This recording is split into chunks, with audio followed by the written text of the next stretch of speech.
Сәлеметсіңдер ме, оқушылар? Бүгінгі сабақтың тақырыбы Дулат Исабеков әпке драмасы үзінді. Әпке драмасынан үзінді. Үшінші тапсырма. Мәтінді түсініп оқы.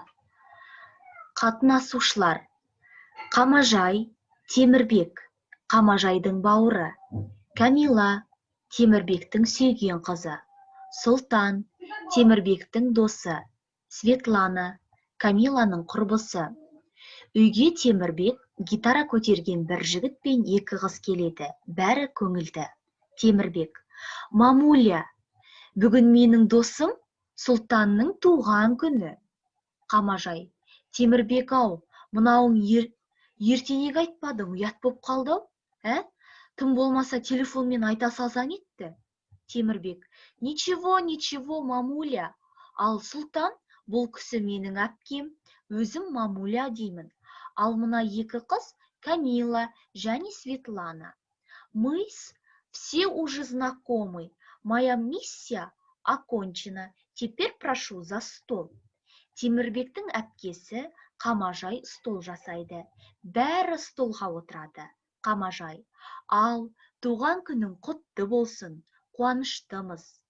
Темірбек жанның досы болсаң, менің де туған інімсің.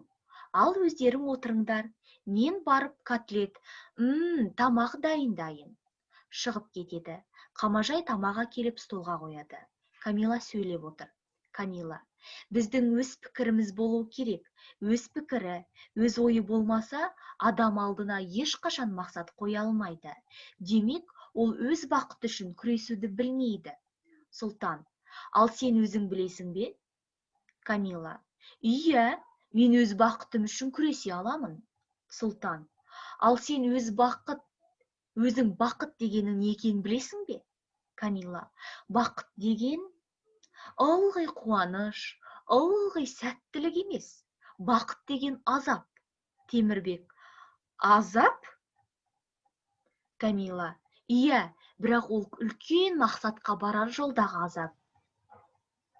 Циолковский, Достоевский. Қалай ойлайсыңдар, солардың бәрі рахат өмір сүрді дейсіңдер ме? Олардың бүкіл өмірі азаппен өтті. Адамзат үшін, ғылым үшін азап шекті, күресті. Міне, бақыт деген сол күрес пен жеңістің жемісі мына біз. Біз қалауымызша өмір сүруге тиіспіз. Светлана: менің атам 18-ші жылы Ақтөбеде ақтармен шайқаста қаза тауыпты. Әкем отан соғысында Сталинград түбінде қаза тауыпты. Балалардың бақыты үшін қаза тауыпты. Енді біз неге бақытты өмір сүрмейміз? Екі ұрпақ өмірі қаза тапқанда келмейтін ол не деген бақыт? 5-ші тапсырма. Сұрақтарды талқылап жауап бер. 1-ші, үзіндіде неше кейіпкер бар? 2-ші сұрақ, үзіндіні оқып Қамажайдың образын толық ашуға бола ма? 3-ші сұрақ, Қамажайдың сөзінен оның қандай адам екенін байқауға болады? Дескриптор кестесіне назар аударайық. Мәтінді оқиды, түсінеді, 1 балл. Сұрақтарға жауап береді, 1 балл. Оқылым айтылым тапсырмасы. 6-шы тапсырма. Мәтінді оқыңдар. Бақыт туралы кейіпкерлердің көзқарасының дұрыс, не дұрыс еместігін талқылап дәлелдеріңдер. Бақыт туралы өз көзқарастарыңды дәлелдеп айтыңдар. Бақыт деген Камиланың ойынша қандай? Жазамыз.